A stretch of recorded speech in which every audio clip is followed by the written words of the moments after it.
Hello dear students, how are you? I hope you all are well. Now let's start your Oxford New Science in Everyday Life book 12th chapter, and your 12th chapter name is Air, Water and Weather, okay?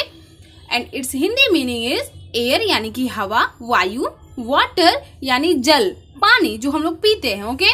And weather यानी कि मौसम, ऋतुएं, okay?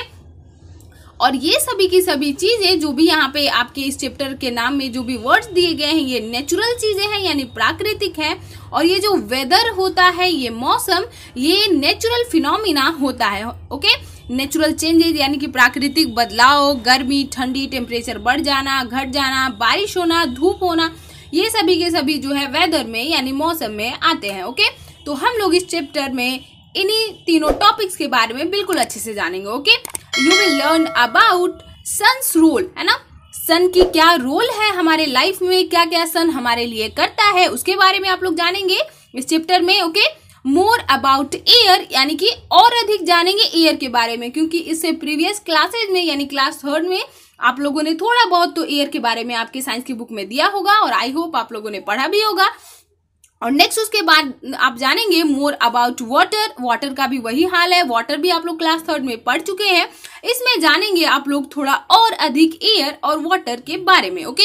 तो आइए start करते हैं आपके इस 12th chapter को। और यहाँ पे देख सकते हैं आपकी फर्स्ट लाइन जो दी गई है, ये एक्टिविटी को करना है ना? एक गेम की तरह है, आपके चैप्टर 12 के फर्स्ट पेज पे आपके बुक में होगा।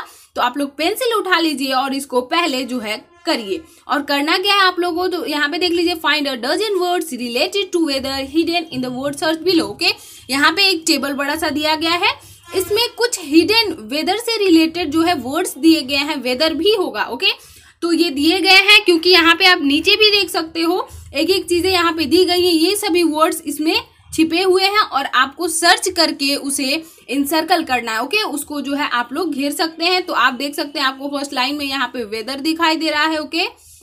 इसके अलावा यहाँ पे देख सकते हैं विंडी है, ये WINDY यहाँ तक विंडी, और ये आपका इधर लाइटनिंग है। इसी तरीके से बिल्कुल यहाँ पे पूरा हर एक चीज जो है नीचे जो भी यहाँ पे क्लू में दिया गया है वो सभी चीजें आपको इसमें सर्च करके इनसर्कल करना है। तो आप लोग इसे जरूर कर लेंगे, ओके?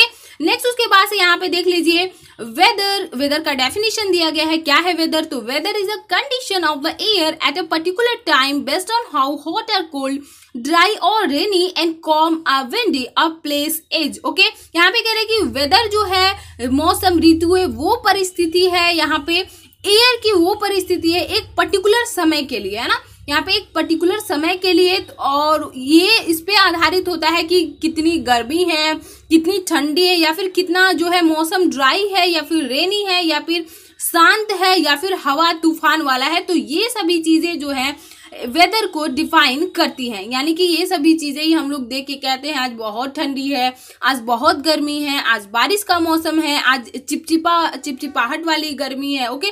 तो ये सभी चीजें जो है वेदर को डिफाइन करती हैं और इन्हीं सभी चीजों के बेस्ट पे आधार पे हम लोग जो है वेदर को बताते हैं, ओके?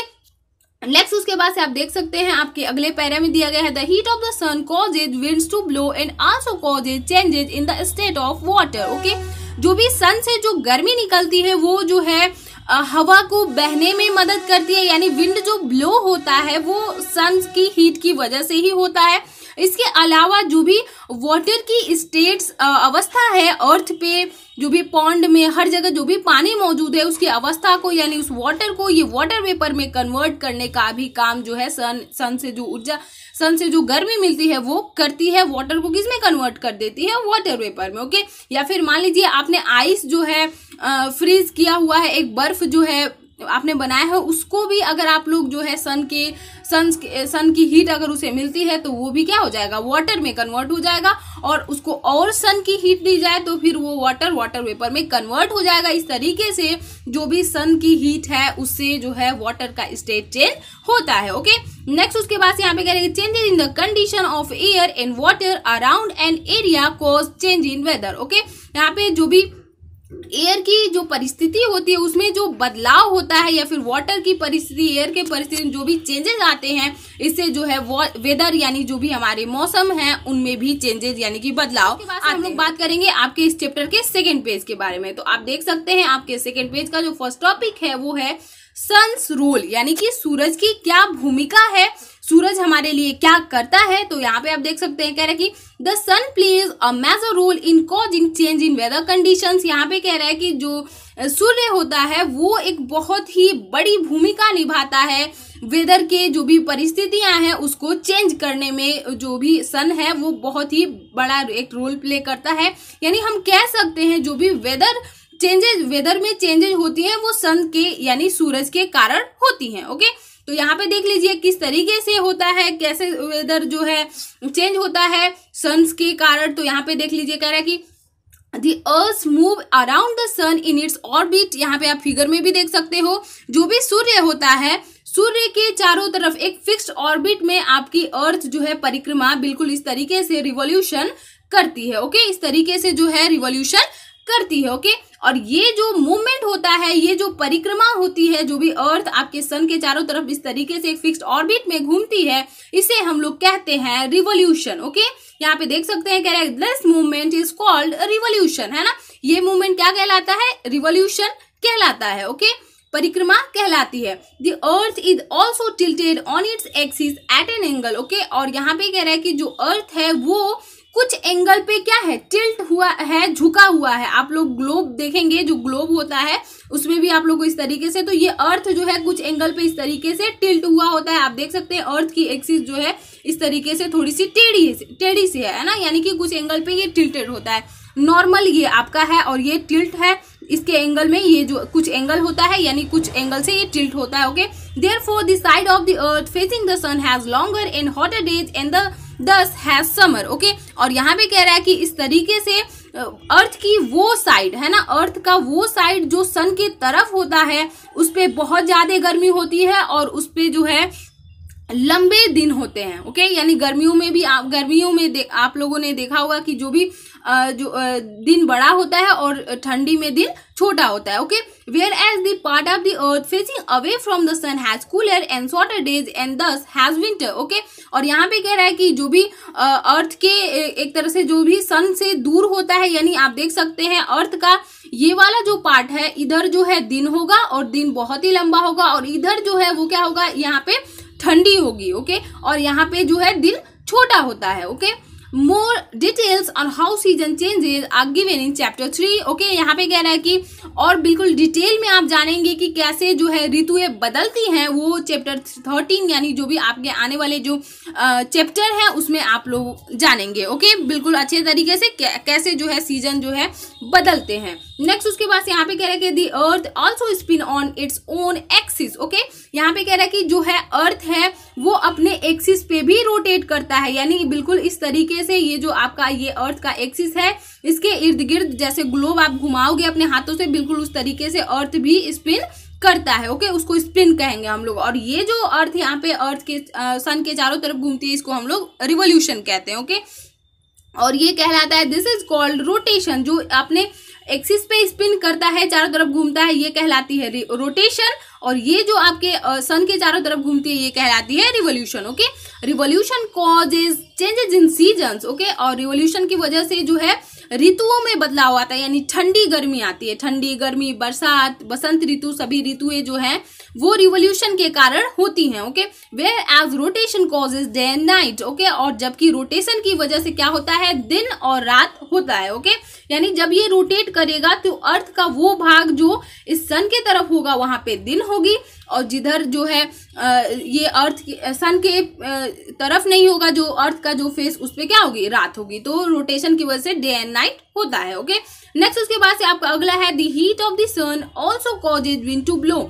और जो सन की जो गर्मी है उससे जो है हवा भी बहता है, यानी सन की गर्मी से हवा क्या हो जाता है, लाइट हो जाता है, हल्का हो जाता है, और ये जो है सन की हीट की वजह से बहता है। Okay, when the air gets heated up due to the sun it becomes lighter. और यहाँ पे कह रहा है कि जब जो है अर्थ जो है विंड जो है एयर एक तरह से सन की जब सन से जो भी हीट निकलता है उससे जब ये गर्म होता है तो ये क्या हो जाता है, हल्का हो जाता है। Okay, the warm air rises up, और जब कोई चीजें हल्की हो जाती हैं तो वो ऊपर की तरफ उठने लगती हैं। ओके, और cool air which is heavier then comes down to take its place, और जो ठंडी हवा होती है, जो हैवी होगी ठंडी हवा, तो वो क्या होगी, वो नीचे की तरफ जो है नीचे का जगह लेने लगता है। यानी कि आप देख सकते हो यहाँ पे जो भी आपकी हवा है जब वो हीट होगी, यानी जब वो गर्म होगी तो वो ऊपर की तरफ जाने लगेगी, ऊपर की तरफ। जैसे ही सन की हीट पड़ेगी ये जो है गर्म हवा क्या हो जाएगी, ऊपर की तरफ जाने लगेगी।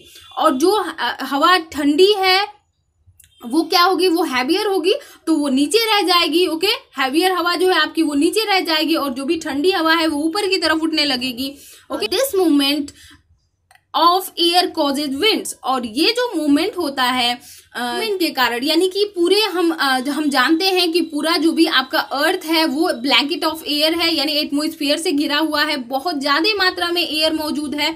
तो इतना सन से जो है एक ही साथ सारा बिल्कुल हवा गर्म नहीं हो जाता है, कुछ हवा ठंडी भी होगी तो वो नीचे रहता है अर्थ पे, और जो हवा गर्म होती जाती है वो ऊपर की तरफ चली जाती है, और ठंडी हवा बिल्कुल नीचे, फिर वो भी गर्म होगा, फिर वो भी। तो इस तरीके से ये प्रोसेस चलता है और इसी की वजह से जो है हवा बहती है। ओके, विंड यानी कि wind, moving air is called wind, आप लोग छोटे क्लासेस से ही ये जानते हैं। तो इस तरीके से इस प्रोसेस के द्वारा हवा जो है बहता है। ओके, और नेक्स्ट उसके बाद यहाँ पे कह रहे हैं the sun also changes the states of water in nature and causes humidity and rain, और यहाँ पे कह रहे हैं कि जो सूर्य होता है वो क्या करता है, वाटर की स्टेट को, अवस्था को बदलने का भी काम करता है। यानी वाटर से वाटर वेपर, और सॉलिड से एक तरह से लिक्विड में बदलता है, और लिक्विड से जो है गैस में बदल देता है। तो इस चेंजेस ऑफ स्टेट्स भी होते हैं सन की हीट की वजह से, और इसकी वजह से होता है ह्यूमिडिटी, यानी जो भी एटमॉस्फेयर में है उसमें वाटर वेपर की मात्रा बढ़ती है, घटती है। ह्यूमिडिटी, नमी वाली जो भी गर्मी, बरसात, ये सभी चीजें होती हैं, और बारिश भी उसी की वजह से, कंडेंसेशन और इवापोरेशन प्रोसेस की वजह से होती है। Okay, the amount of water vapour present in the air is called humidity, और यहाँ पे ह्यूमिडिटी जान लीजिए क्या होता है। तो जो पानी का वाष्प यानी गैस वेपर हवा में मौजूद होता है, हवा में अवेलेबल वाटर वेपर्स क्या कहलाते हैं, ह्यूमिडिटी कहलाते हैं। Okay, water vapor rises up and condenses on dust particle present in the air. Okay, water vapour जो है क्या होता है, राइजेज अप यानी ऊपर की तरफ उठता है, उसके बाद से इवापोरेशन की प्रक्रिया हो गई, ऊपर बादल में जाके कलेक्ट हो जाता है, और कलेक्ट होने के बाद वो condense on dust particle present, और जो भी एयर में डस्ट पार्टिकल ये सभी चीजें उसके साथ कंडेंस हो जाता है into tiny droplets of water, छोटे छोटे जो है पानी की बूंदों में ये कंडेंस होके छोटी छोटी बूंदों का रूप ले लेता है। Okay, as move from clouds, as more and more water vapor is formed, more and more water droplets come together to form clouds। और यहाँ पे कह रहा है कि जितनी ज्यादा वाटर वेपर बनेगी, यानी जितने ज्यादा वाटर वेपर की फॉर्मेशन होगी उतनी ही ज्यादा जो है आपके वाटर ड्रॉपलेट्स बनेंगे, एक साथ जो है जुड़ेंगे, और इस तरीके से वो क्लाउड्स की फॉर्मेशन करती हैं। यानी कि वाटर वेपर और डस्ट पार्टिकल मिलके एक तरह से क्लाउड की फॉर्मेशन करते हैं। Okay, in clouds this tiny droplet of water combine to form bigger droplets of water, और ये बादल में जाके ये छोटे छोटे टीनी ड्रॉपलेट्स कंबाइन होके एक बड़ी बूंद का फॉर्मेशन करते हैं। Okay, when this bigger water droplets become too heavy to remain in the air or when clouds become saturated it rains. Okay, और ये जब बड़ी बड़ी बूंदे बिल्कुल ज्यादा जब हैवी हो जाती हैं, ज्यादा ये भारी हो जाती हैं और इतनी हैवी हो जाती हैं कि अब ये हवा में नहीं रह सकती, तब जो है वो एक तरह से हम कह सकते हैं कि वहां पे आपका क्लाउड बिल्कुल सैचुरेट हो गया, यानी बिल्कुल सोक्ड हो गया है, वो बिल्कुल पूरी तरीके से जितना उसको क्लाउड बनना था वो बन चुका है, और उसके बाद ही जो है आपकी बारिश यानी जो भी बिग ड्रॉपलेट जो बन गया है बादल में वो पानी के रूप में अर्थ पे फिर वापस आने लगते हैं। Okay, in very cold areas, यानी कि जहाँ पे बहुत ज्यादा ठंडी वाले जो क्षेत्र हैं, जो जहाँ पे बहुत ही कोल्ड एरियाज होते हैं,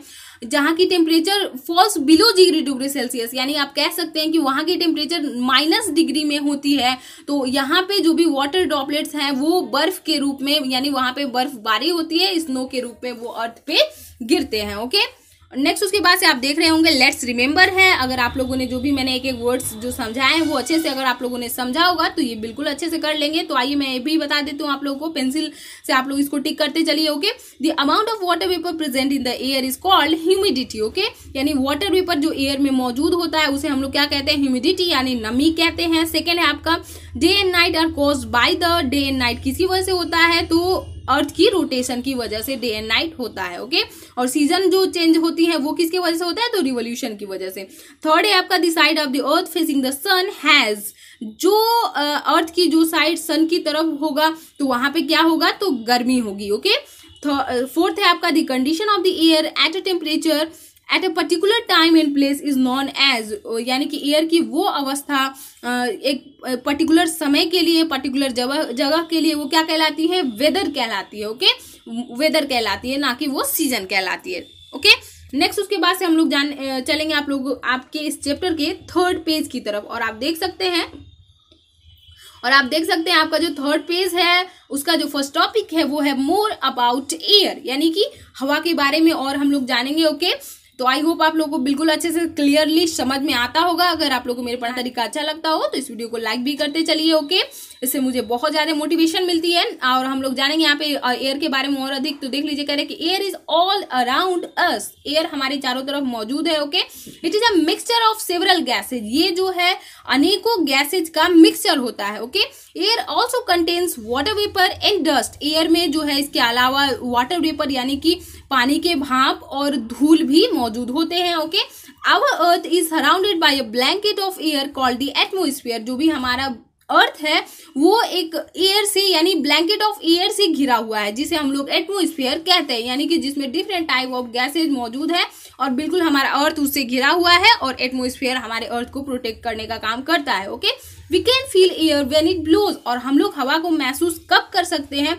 जब हवा बहती है। ना ही हम लोग हवा को देख सकते हैं, ना ही हम उसे टच कर सकते हैं, only we can feel air. Okay, moving air is called wind, और जो बहती हुई हवा है उसे हम लोग क्या कहते हैं, विंड कहते हैं। मूविंग एयर क्या कहलाती है, विंड कहलाती है। Okay, a gentle wind is called a breeze. Okay, और सुहावनी मंद हवा जो होती है, बिल्कुल ठंडी ठंडी हवा जो बहती है वो कहलाती है breeze. Okay, where as a strong wind is called a gale, और तेज हवा जब बहती है वो कहलाती है गेल, और उससे भी अगर तेज वेरी स्ट्रॉन्ग विंड कहलाती है आपके स्टॉर्म्स, आंधी कहलाती है। ओके, यानी विंड, ब्रिज, गेल और स्टॉर्म ये सभी के सभी हवा के ही रूप हैं। जब बिल्कुल स्लो होगा तो विंड कहेंगे, अगर ठंडी हवा बह रही है तो हम लोग उसे ब्रिज कहेंगे, और अगर मान लीजिए स्ट्रॉन्ग विंड है तो उसे गेल कहेंगे। और वेरी स्ट्रॉन्ग विंड है यानी जिससे पेड़ जो है, पेड़, घर, ये सभी चीजें नुकसान होती हैं, तो वो आपके स्टॉर्म यानी आंधी कहलाती है। Okay, storm that occur along with thunder and lightning are called thunderstorms, और आंधी बिल्कुल एक तरह से थंडर और लाइटनिंग के साथ यानी बिजली भी चमकती है, गड़गड़ाहट की आवाज भी होती है, तो वो कहलाती है आपकी thunderstorms. Okay, wind affect the weather of a place. Okay, और यहाँ पे कह रहा है कि विंड यानी हवा जो है वो कहीं भी किसी भी जगह के वेदर को यानी मौसम को अफेक्ट करती है, यानी उससे जो है मौसम प्रभावित होता है। हवा बह रही है तो आप लोग गर्मी कम लगेगी, तो इस तरीके से विंड जो है वेदर को अफेक्ट करती है। ओके, नेक्स्ट उसके बाद है आपका सी एंड लैंड ब्रिज, यानी समुद्री और भूमि वाली जो हवा होती है, इसके बारे में हम लोग जानेंगे कैसे सी ब्रिज बहता है, कैसे लैंड ब्रिज बहता है। तो यहाँ पे आप देख सकते हैं, यहाँ पे कह रहे हैं sun's heat up land as well as water bodies on the earth. Okay, sun की जो हीट होती है वो भूमि को भी गर्म करती है, और इसके अलावा जो भी हमारे अर्थ पे वाटर बॉडीज हैं यानी बड़े वाटर बॉडी, छोटे पॉन्ड, लेक या फिर बड़ा समुद्र का जो भी भाग है, तो सी जो है सबको जो है सन की हीट मिल रही है और सन जो है सबको गर्म करता है। Okay, land heats up as well as cools down faster than water and this give rises to sea breeze and. Okay, यहाँ पे कह रहा है कि जो भी लैंड है वो कहीं ना कहीं पानी के कंपेरिजन में बहुत जल्दी गर्म होता है और पानी के कंपेरिजन में बहुत जल्दी ठंडी भी होती है। ओके, यानी लैंड जो है लैंड और एक तरह से सी यानी समुद्र, लैंड और पानी दोनों को बिल्कुल प्रॉपर हीट मिल रहा है, लेकिन उसमें पहले गर्म कौन सा होगा, तो आपका जो है लैंड गर्म होगा in the comparison of water. Okay, and this gives rises to sea breeze and land breeze especially in the coastal areas. और इसी की वजह से जो है समुद्री हवा या फिर लैंड ब्रिज जो है बहती है, जो भी तटीय क्षेत्र है वहां पे इस तरीके से सी ब्रिज और लैंड ब्रिज इसी जो है वजह से, यानी कि हमारा जो भी लैंड है वो जल्दी गर्म हो जाता है, और जबकि वाटर जो है नहीं गर्म होता, टेम्परेचर जो है अलग अलग होता है, तो इस तरीके से इसकी वजह से जो है सी ब्रिज और लैंड ब्रिज होते हैं। ओके, तटीय क्षेत्र में। और यहाँ पे कह रहे हैं during the day land gets heated up which in turns heat the air above it. और यहाँ पे कह रहे हैं कि दिन में क्या होता है, लैंड जो है बिल्कुल जल्दी से गर्म हो जाती है, और एक तरह से जो भी जब गर्म हो गया लैंड और उस पे जो भी एयर मौजूद है वो बिल्कुल हल्के हो जाते हैं और ये ऊपर की तरफ उठने लगते हैं। Okay, the hot air rises up from the land and the cool air from the sea flows in to take its place. और इस तरीके से यहाँ पे आप फिगर में भी देख सकते हो, जो भी लैंड है वो गर्म हो जाता है और ये ऊपर की तरफ जाने लगती है, तो जो भी आपकी समुद्री जो हवा है वो ये जगह घेरने, जैसे ये जगह खाली होता है तो ये जगह घेरने लगती है। ओके, नेक्स्ट, और इस तरीके से यहाँ पे आप देख सकते हैं दिन में आपकी सी ब्रिज बहती है ना, समुद्र की तरफ से जो भी हवाएं हैं वो लैंड की तरफ आने लगती हैं। ओके, और इसे ही हम लोग सी ब्रिज कहते हैं। Okay, this is known as sea breeze, और यही जो है सी ब्रिज कहलाती है। ओके, इसके बाद यहाँ पे कह रहे हैं कि at night the reverse process takes place, और बिल्कुल रात में जो है रिवर्स प्रोसेस होता है, यानी उल्टा होता है। तो उल्टा क्या होता है, यानी आपकी जो भी लैंड वाली जो हवा है वो किसकी तरफ जाने लगती है, उसके बाद से आपकी ये समुद्र की तरफ जाने लगती है। ओके, तो लैंड की हवा जा रही है तो इसीलिए हम लोग इसको लैंड ब्रिज कहेंगे, और वही समुद्र की हवा जो है दिन में आती है इसीलिए हम लोग इसको क्या कहते हैं, सी ब्रिज कहते हैं। ओके, ये ऐसी डायरेक्शन होती, इस डायरेक्शन में ये फ्लो करता है एयर, और रात में इसकी डायरेक्शन उल्टा हो जाती है, रिवर्स प्रोसेस चलने लगता है, यानी हवा जो है आपकी लैंड से किधर आने लगता है, सी की तरफ आने लगता है, इसलिए हम लोग लैंड ब्रिज इसे कहते हैं। ओके, और यहाँ पे कह रहे हैं कि लैंड कूल क्यों होता है ऐसे, रात को जो भी आपकी लैंड ब्रिज सी की तरफ क्यों जाती है, तो इसलिए होता है land cool down faster than the sea. मैंने अभी आप लोगों को बताया कि लैंड जो है वो जल्दी गर्म होती है और जल्दी ठंडी होती है, तो यहाँ पे समुद्र का भी पानी गर्म ही रहता है, वैसे ही आपकी जो है लैंड जो है वो क्या हो जाती है, वो ठंडी हो जाती है। लैंड की जो एयर है, लैंड जो है वो ठंडी हो जाती है। Now the air above the sea is warmer than the air above the land. अब जो है क्या होता है, जो भी एयर है आपकी सी के ऊपर वो गर्म होगा किसके कंपेरिजन में, जो भी लैंड पे जो एयर होगा उसके कंपेरिजन में। ओके, और the warm air rises above the sea and the cool air from the land rushes toward the sea. और यहाँ पे कह रहा है कि जो भी वार्म एयर मौजूद है आपके इस एक तरह से आपके सी पे, वो क्या होने लगेगा, जब ये गर्म है इसके कंपेरिजन में तो ये ऊपर की तरफ जाएगा, और जो भी आपकी लैंड ब्रिज है वो रस करके यानी बहुत तेजी से जो है वो इधर आने लगेगी, और इस तरीके से लैंड ब्रिज जो है बहता है। Okay, this is known as land breeze, और इसे हम लोग लैंड ब्रिज कहते हैं। तो आई होप आप लोगों को सी ब्रिज और लैंड ब्रिज में बिल्कुल आप लोगों को कोई दिक्कत नहीं होगी। अगर आप लोगों में से किसी भी बच्चे को कोई भी प्रॉब्लम होती है तो आप लोग मुझसे कमेंट सेक्शन में पूछ सकते हैं। बिल्कुल यहाँ पे आप लोगों को दिखाई दे रहा होगा बिल्कुल कितने अच्छे से यहाँ पे फिगर जो है बना के बिल्कुल ऐसा समझाया गया है। ओके, किस तरीके से यहाँ पे सनलाइट इधर भी आ रहा है, यानी आपके लैंड पे भी जो है एक तरह से आपके लैंड पे भी सनलाइट आ रही है, और ये आपके समुद्र पे भी सनलाइट आ रही है। लेकिन पहले गर्म कौन होगा, तो ये वाला गर्म होगा, तो इसकी हवाएं जो होंगी, एयर पार्टिकल्स होंगे वो ठंडे होंगे और ये ऊपर की तरफ जाएंगे, और इधर वाले इधर आ जाएगी, तो ये आपका सी ब्रिज होगा डे में। ओके, और नाइट में यहाँ पे आप देख सकते हैं ये बिल्कुल जल्दी से ठंडी हो जाएगी, और जबकि ये जो है टाइम लेगा थोड़ा ठंडे होने में, तो ये तब तक ये ऊपर जाएंगी, तो ये आपकी लैंड जो भी ठंडी है और ये हैवी होंगी तो नीचे की तरफ ही ये बहेंगी, तो इस तरीके से ये इधर आती है, और इस तरीके से आपके लैंड ब्रिज और सी ब्रिज होते हैं। ओके, आई होप आप लोगों को बिल्कुल समझ में आ गया होगा। और अगर आप लोगों को मेरे पढ़ाने का तरीका अच्छा लगता हो तो इस वीडियो को लाइक कर दीजिए, और ये वीडियो अपने सभी क्लासमेट तक शेयर कर दीजिएगा, और मेरे चैनल को सब्सक्राइब कर दीजिएगा, और साथ ही में लगे बेल आइकन को भी क्लिक कर दीजिएगा, ताकि सभी वीडियोस आप लोगों को बिल्कुल समय से मिल जाए। Okay, bye, see you soon in the next video.